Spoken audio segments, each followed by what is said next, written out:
বাবা মহাদেব, আমাদের সংসারের একটু ভালো রাখো। আমাদের হাই উন্নতি হচ্ছে না কেন সে কথাই চিন্তা করছি। ওগো, এই আমার কথা শুনছো নে? তুমি বাবা মহাদেবকে তাড়াতাড়ি বলে দাও আমাকে একটা ভালো হচ্ছে দেখে তুমি যে যাতে আমাকে একটা শাড়ি কিনে দিতে পারো, বুঝতে পেরেছো?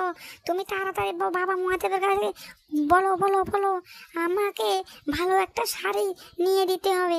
আর আমাকে কিছু হাতের গয়না, গলার গয়না বানিয়ে দিতে হবে, বুঝতে পেরেছ?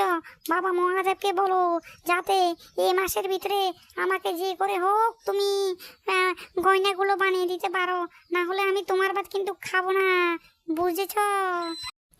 আরে ও গিন্নি, গিন্নি, তুমি যদি এত আমাকে চাপ মারো তাহলে আমি কি করে কিনে দিই বলো তো?